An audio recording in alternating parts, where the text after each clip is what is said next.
Aujourd'hui, je vais vous en apprendre un petit peu plus sur le logiciel Streamlabs OBS. Nous allons apprendre à configurer les paramètres du logiciel, changer l'éditeur de disposition et apprendre à configurer les alertes sur le site Streamlabs.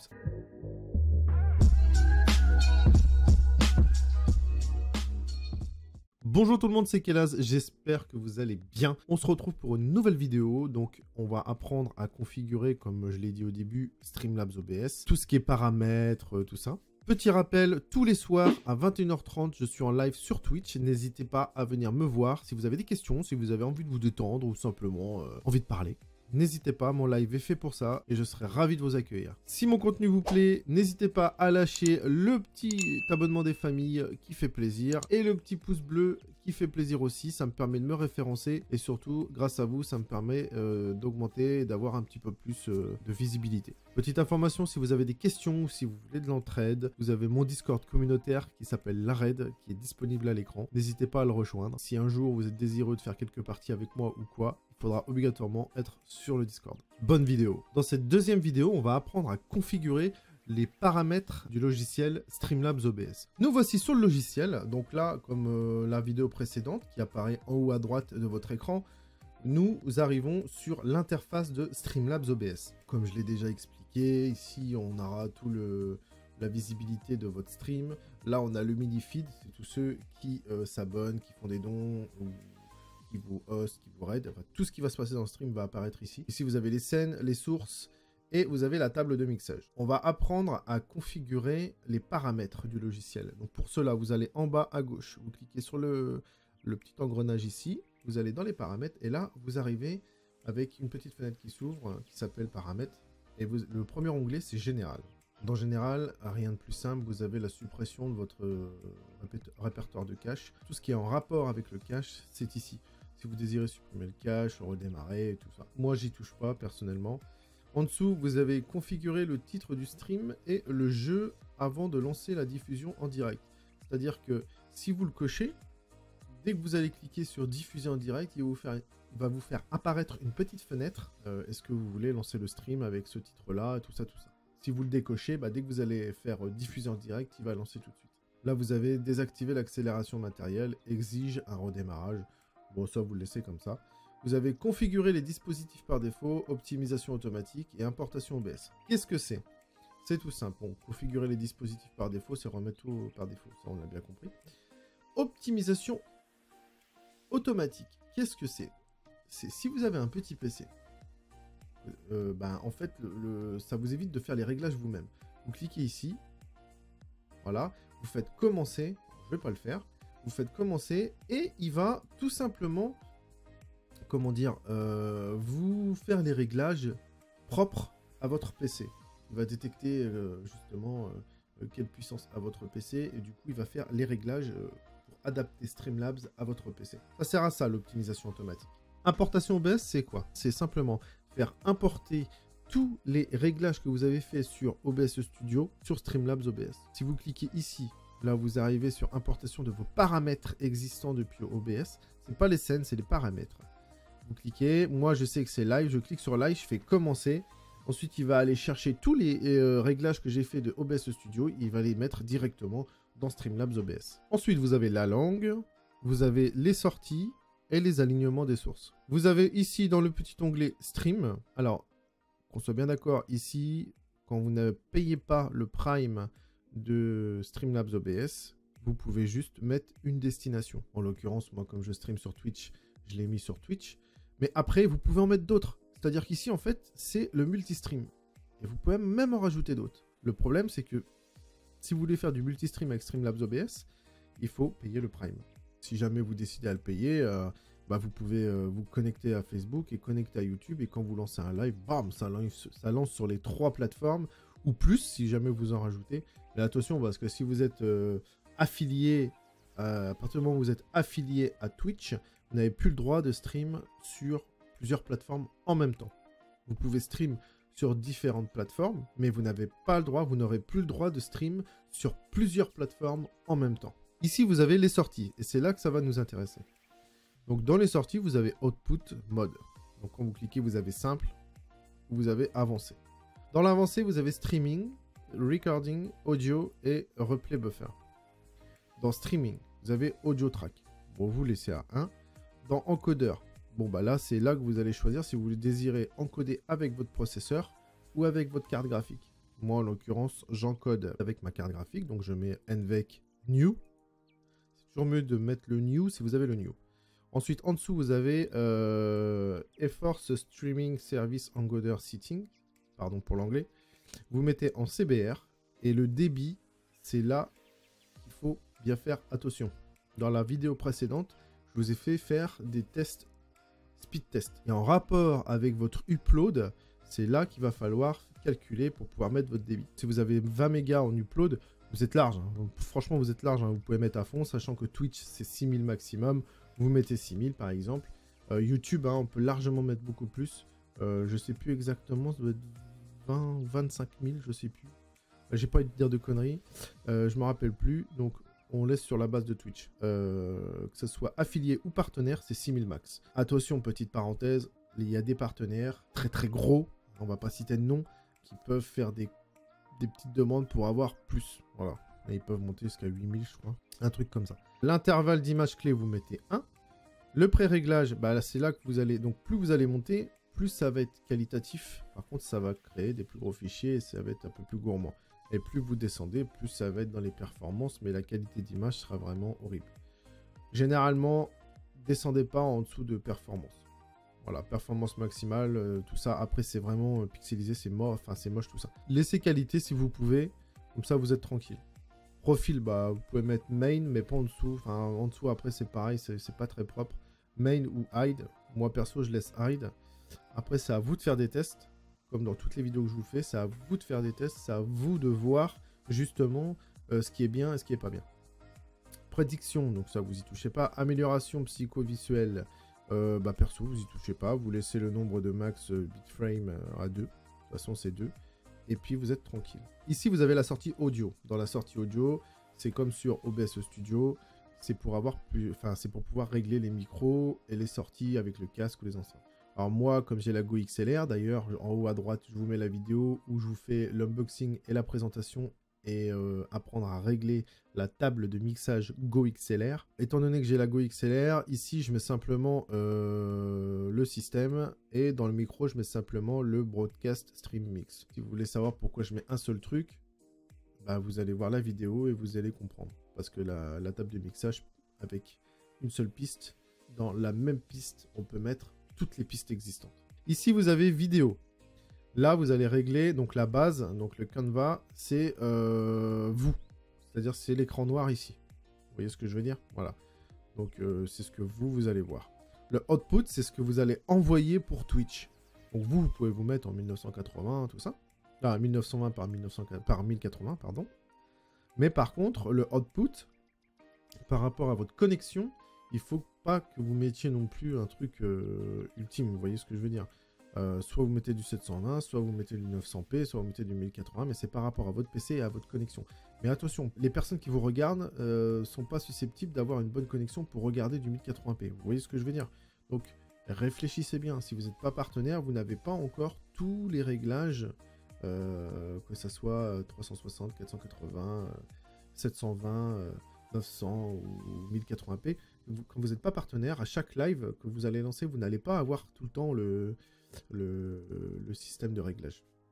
Quand vous êtes affilié, il apparaît de temps en temps, voilà. Après, vous avez des petites techniques, vous lancez votre live, si vous voyez qu'il n'est pas là, vous le coupez tout de suite, vous relancez jusqu'à qu'il apparaisse.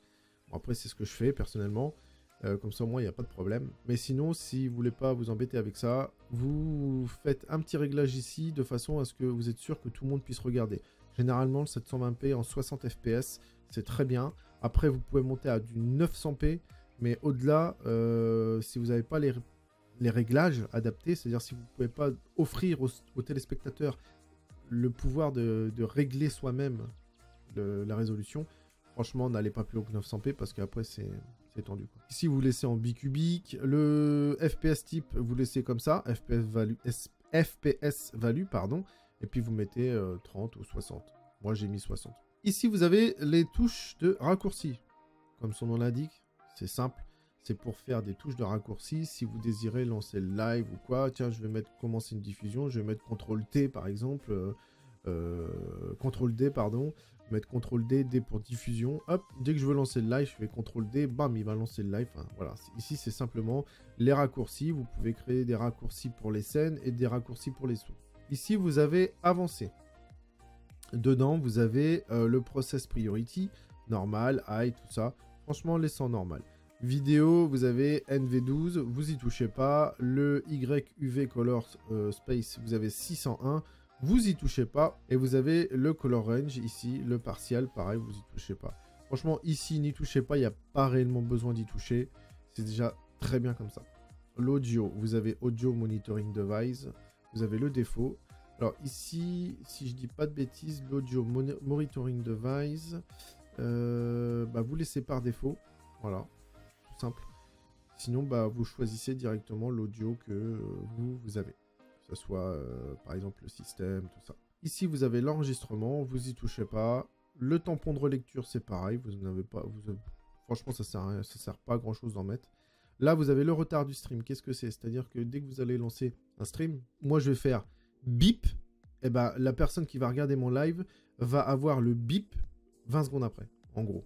Voilà, c'est ça le retard du stream. C'est un retard de stream, ça permet aussi de ne pas avoir de stream hack. Se reconnecter automatiquement, donc ça c'est-à-dire en fait si vous êtes en live et que vous avez une perte de connexion, ça va se reconnecter automatiquement. Le réseau, ça déjà je ne vais pas cliquer ici parce que si je clique ici vous allez voir mon IP, mais personnellement vous y touchez pas, vous laissez le réseau par défaut. Source et fichier multimédia, vous y touchez pas. Ici vous avez collection de scènes. Qu'est-ce que c'est? Donc c'est pour exporter un fichier ou importer un fichier de Streamlabs. Par exemple, vous avez deux PC, vous avez tout créé sur votre PC, donc vous avez un PC gaming et un PC streaming, vous avez créé votre Streamlabs complet sur votre PC gaming, avec les sources, les réglages, tout ça. Mais du coup, vous n'avez pas envie de vous embêter à refaire pareil sur le PC de stream. Et vous faites simplement exporter le fichier, donc du Streamlabs sur le PC gaming, vous faites exporter le fichier. Il va créer un petit fichier, vous faites copier-coller du fichier, vous l'amenez directement dans le PC de stream. Une fois que c'est fait, vous allumez votre Streamlabs OBS du PC de stream, vous allez dans importer un fichier, vous allez chercher le fichier que vous avez copié-collé, vous le cliquez ici et bam, une fois que vous allez le ramener là, ça va ramener tout ce qu'il y a dans le PC de gaming, ça va le ramener directement du PC streaming. Et pareil pour importer les fichiers Wigley. Ici, vous avez l'onglet notification. Vous avez, en fait, c'est pour tout ce qui est image ignorée ou des pertes d'image. Et tout ce qu'il va y avoir en perte d'image ou image ignorée, vous allez pouvoir afficher une notification. Ça va vous faire apparaître une fenêtre. Et dans cette fenêtre, ça va vous montrer toutes les images perdues ou les images ignorées. Vous avez l'onglet apparence. Donc ça permet de changer l'apparence de votre Streamlabs. Donc moi j'ai mis nuit. Vous pouvez mettre jour. Je ne veux pas mettre jour parce que si je mets jour, tout va s'éclairer en blanc. Ça va me péter les yeux. Mais sinon, vous pouvez mettre en blanc. Vous avez le mode de sélection d'éléments de scène. Double-cliquez pour sélectionner un groupe.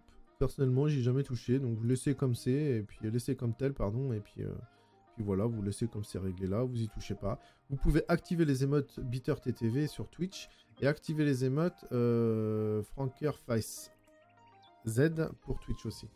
Je les utilise pas personnellement, donc après à vous de voir si vous les utilisez, vous pouvez les cocher. Ici, vous avez la commande à distance, donc ici c'est pour commander votre stream à distance, simplement en scannant le code QR. Qui est ici. Dans l'onglet Virtual Webcam, qu'est-ce que c'est? C'est pour installer une webcam virtuelle. Donc ça, je ne connais pas, c'est nouveau. C'est pareil sur OBS Studio, je m'y suis pas penché, mais ils ont mis un système de caméra virtuelle. Donc je ne sais pas ce que c'est. Je vais bien regarder et apprendre justement à quoi ça sert. Et je vous en ferai une petite vidéo. Vous avez la superposition de jeu. Autoriser la superposition dans le jeu. Voilà, donc c'est marqué paramétrer un raccourci clavier dans les paramètres de raccourci pour activer la superposition dans le jeu. La superposition dans le jeu est une nouvelle fonctionnalité expérimentale qui vous permet d'afficher le chat et les événements directement au-dessus de votre jeu. Il se peut que la superposition ne fonctionne pas avec certains jeux qui s'exécutent exclusivement en mode plein écran. Pour un meilleur résultat, nous vous recommandons de jouer en mode plein écran fenêtré. Voilà, ça veut dire ce que ça veut dire. Ici, vous avez l'onglet masques faciaux. Personnellement, que ce soit sur Streamlabs OBS ou OBS Studio, je ne m'en sers jamais. Vous savez, c'est les trucs du style quand tout est configuré, que ce soit avec les points, tout ça, ou quand les gens ils donnent des bits ou quoi, ça peut vous faire apparaître une sorte de tranche de pain sur la tête, ou des masques, ou des choses comme ça. Ça prend énormément de ressources pour votre live. Moi, perso, je l'utilise jamais. Et ici, vous avez l'onglet Prime. Si vous cliquez sur l'onglet Prime, ça va vous ouvrir une page internet en vous disant « Achetez Prime ». Voilà, donc là, je vous ai appris à configurer les paramètres de Streamlabs OBS. Grâce à ça, vous allez pouvoir lancer votre stream dans de meilleures conditions. Maintenant, je vais vous emmener sur le site officiel de Streamlabs pour apprendre à configurer des alertes, tout simplement. Petit aparté, ici, petit rappel, parce que dans la vidéo d'avant, je vous ai quand même montré, mais vous pouvez créer des scènes et des sources, c'est très facile, vous avez juste à cliquer sur le petit plus, vous créez par exemple une nouvelle scène, que ce soit intro, live, enfin voilà, fin de live, tout ça. Une fois que c'est créé, donc moi j'en ai créé une test, une fois que c'est créé, vous allez dans source, vous faites petit plus, et là vous pouvez vraiment importer ce que vous voulez, vous voyez, tout est incorporé directement au logiciel. Je vous remets la vidéo de la première partie en haut à droite, où je vous explique ce que c'est directement, cette fenêtre. Mais voilà, vous pouvez importer des images, des couleurs, des textes, vous pouvez importer la capture de jeu, la capture d'écran, et ainsi de suite. Et dedans, vous pouvez en mettre plein, vous pouvez apporter la capture de jeu. Une fois que c'est fait, vous pouvez recliquer, importer par exemple une image, et ensuite faire des superpositions et mettre une image par-dessus le jeu. Enfin, vous avez énormément de possibilités. Vous pouvez mettre un bocal pour les gens qui font des beats, ça tombe dedans. Vous avez la boîte de chat à faire apparaître. Enfin, si vous voulez savoir, vous allez regarder la première partie que j'ai faite. Je vous explique vite fait. Après, la différence entre Streamlabs OBS et OBS Studio, il n'y en a pas réellement. C'est quasi identique. Donc, si vous voulez vraiment un truc beaucoup plus poussé, je vous mets la playlist complète du réglage OBS Studio, pardon. Vous allez la voir et puis là, vous saurez exactement. Mais honnêtement, c'est pareil, c'est kiff-kiff. On se retrouve tout de suite sur le site officiel de Streamlabs. Voilà, on est sur le site officiel de Streamlabs OBS qui sera dans la description. Tout ça, là, là où il y a des petites étoiles, vous voyez, les petites étoiles jaunes, c'est tout simple. Il faut payer Prime. Voilà, c'est Streamlabs Prime. Hein, vous faites upgrade to Prime. Il va vous demander votre carte de crédit, machin. Vous payez tant de temps par mois et puis vous avez le Prime. Et là, vous pouvez accéder à différents panels, que ce soit le multistream ou plein d'autres. Moi, je peux pas y aller, je peux pas vous expliquer parce que je ne le paye pas, personnellement. Là, ce qui nous intéresse surtout, c'est comment créer des alertes. Donc, vous allez dans Alert Box. Une fois que vous êtes dans Alert Box, vous arrivez ici. Et donc, c'est là, vous voyez ici, que vous pouvez faire des tests de sub ou de follow ou quoi, et les régler. Donc, on va régler un follow.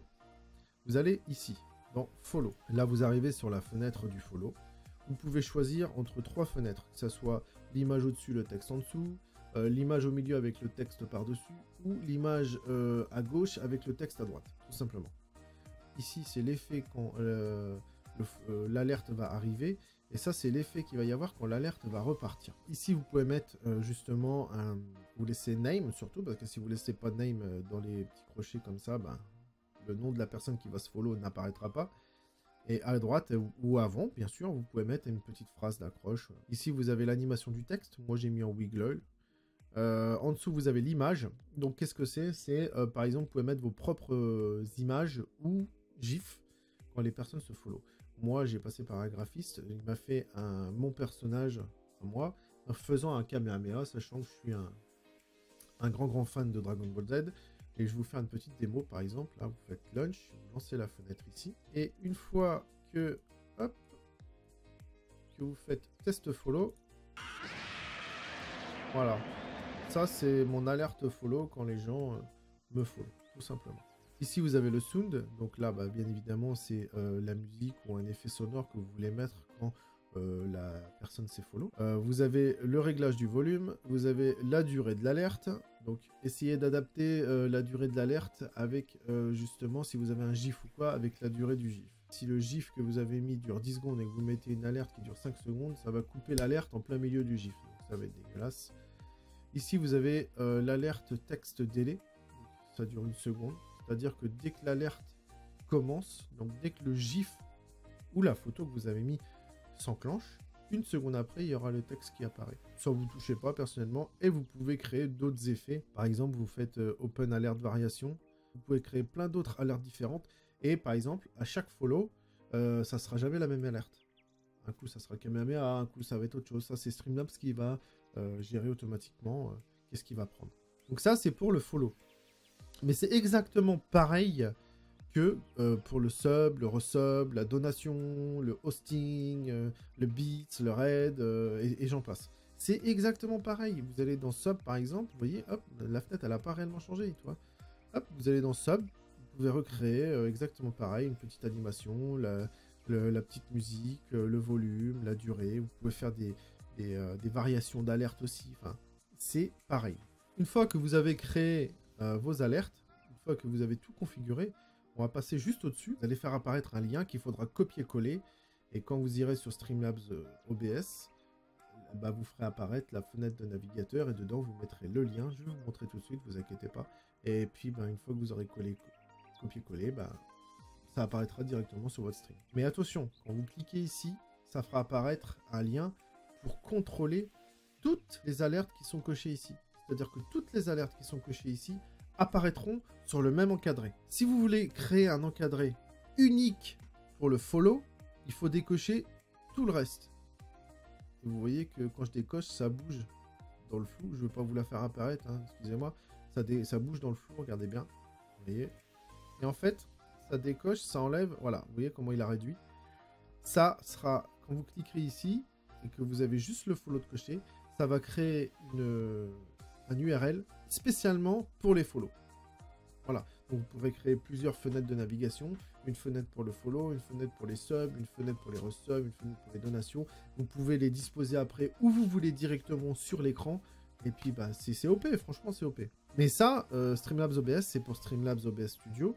Enfin, Streamlabs OBS, pardon. Mais c'est aussi pour OBS Studio, hein. Attention. L'URL qui est ici fonctionne pour les deux. Ici, vous avez l'onglet Widget. Alors, l'onglet Widget, qu'est-ce que c'est? Bah, c'est justement pour faire apparaître une fenêtre de chat. Voilà. Pour faire apparaître a donation goal. Ici, vous avez la liste des events. Donc, c'est pareil. Moi, si je clique dessus, voilà, on arrive ici et ça vous explique comment faire. Et vous l'enlevez. Et là, vous arrivez ici. Donc, la liste des events, c'est simplement une petite barre comme ça. Donc, qui ne sera pas si grosse que ça. Bien évidemment, vous pourrez aller la régler. Et chaque follow, chaque donation, tout ce qui va se passer sur votre live va apparaître dedans, en fait, tout simplement. Donc ça, c'est à vous de regarder, à découvrir ce qu'il y a, tout ça. Vous avez les sponsors banner, vous avez les pools, les sub goals, pareil, les subs, c'est les gens qui se sub. Tiens, on vient d'avoir un sub, allez, 1%, et ça augmente, et ça augmente. Ça, on le voit beaucoup sur pas mal de streams. C'est des widgets que vous pouvez rajouter directement sur vos lives. Ici, vous avez la fenêtre Alert Box Theme. Alors, c'est pareil, là, il faut être en Prime pour pouvoir y avoir accès. Quand vous cliquez dessus, vous allez apparaître une fenêtre, vous allez faire apparaître une fenêtre, et dessus, vous avez des alertes préconfigurées, tout ça. Et pour les prendre, il faut avoir le Prime, tout simplement. Et là, vous avez le Stream Overlay, c'est pareil quand vous cliquez dessus, mais bon, il faut Prime aussi. Vous avez directement des overlays préconfigurés, vous avez juste à cliquer, ensuite vous pourrez faire installer, mais si vous n'êtes pas Prime, vous ne pourrez pas le faire. Ici, vous avez la fenêtre Cloud Bot. Qu'est-ce que c'est? En fait, c'est tout simplement un bot qui vous permettra de gérer les caps de protection, les symboles de protection, les liens, tout ça. C'est un petit bot en fait, mais moi je l'ai désactivé parce que personnellement, moi j'utilise Wizbot. Et après, c'est toutes des applications qui sont gérées, mais pour les avoir, il faut payer Prime. Voilà. Ici, vous pouvez créer aussi des merch. Qu'est-ce que c'est? C'est par exemple, vous voulez créer des vêtements, des bols, des casquettes ou quoi avec votre logo. Vous le faites ici, vous créez, et puis après, vous le mettez directement dans la description de votre live. Ici, vous avez la charité. Qu'est-ce que c'est? Quand vous cliquez dessus, vous arrivez ici. Bah, c'est simplement pour faire des streams qui sera dédié pour la charité, en fait. Et puis en dessous, vous avez Lucra. Alors, Lucra, je ne sais pas, c'est nouveau, c'est bêta. Alors, quand vous cliquez dessus, vous arrivez ici. Bon, c'est un système de donation, en fait. D'accord. Okay. Bon, c'est tout simplement un système de donation. Mais bon, c'est en bêta, c'est nouveau. Bah, je ne connais pas encore tout à fait. Voilà pour le site officiel Streamlabs. Donc, je vous ai montré, appris à le régler les alertes, tout ça. Et je vous ai détaillé un petit peu ce qu'est le site. Maintenant, on va retourner sur le logiciel Streamlabs OBS. Et je vais vous montrer comment mettre directement les alertes sur le Streamlabs OBS, en fait, sur votre live. Une fois qu'on est sur le logiciel Streamlabs OBS, donc ici, vous aurez configuré tout plein de scènes, vous aurez configuré tout plein de sources, Bah, si vous voulez montrer directement vos alertes en live, vous cliquez sur le petit plus ici. Ensuite, vous avez deux options. Soit vous cliquez sur boîte d'alerte. C'est un widget qui sera directement là. Vous pouvez la renommer. Et là, vous avez directement la boîte d'alerte. Soit vous ne vous prenez pas la tête et puis vous laissez tout cocher. Voilà. Soit vous voulez créer une boîte d'alerte spécialement pour le follow. Vous décochez tout et vous laissez follow. Voilà. Tout le reste, c'est des réglages. Ça, c'est à vous de le paramétrer. Deuxième option, vous cliquez sur le petit plus. Vous mettez une source de navigateur. Vous faites ajouter une source. Vous renommez votre source. Par exemple, on va mettre alerte follow. Vous faites ajouter la source et c'est ici que vous allez coller votre lien que je vous ai dit tout à l'heure. Vous retournez sur le site, vous allez dans Alertbox. Voilà, donc là moi on va tout décocher puisque au final j'ai créé juste une fenêtre pour l'Alertbox, pour le follow pardon, pour l'alerte follow. Une fois que c'est créé, il y a juste le follow, vous faites copier, vous retournez sur le logiciel et vous faites CTRL V pour coller. Et là, vous avez collé votre alerte follow, simplement. Voilà. Et donc là, votre alerte follow sera là. Vous pouvez tester les widgets. Vous faites suivre. Et voilà, il apparaît. Et c'est magique. Voilà, je vous ai montré comment configurer Streamlabs OBS. Et je vous ai montré comment, pareil, configurer les alertes sur le site Streamlabs. Honnêtement... Comme je vous ai expliqué dans la vidéo précédente qui apparaît en haut à droite, Streamlabs pour moi c'est un logiciel qui est plus fait pour ceux qui débutent parce que je le trouve vraiment beaucoup plus simple d'utilisation que OBS Studio. Maintenant, libre à vous d'utiliser le logiciel que vous avez envie. Ça, c'est libre à chacun. Moi, je vous rappelle que je stream tous les soirs à 21h30 sur Twitch. N'hésitez pas à passer si vous avez envie de discuter ou simplement vous détendre. Le stream est fait pour ça et moi je serais ravi de vous accueillir. Si mon contenu vous a plu, n'hésitez pas à lâcher le petit abonnement des familles qui fait plaisir et le petit pouce bleu qui va bien avec pour être référencé, pour pouvoir avoir un peu plus de visibilité sur YouTube. Moi je vous dis à la prochaine pour de prochaines vidéos. C'était Kelaz. Ciao ciao.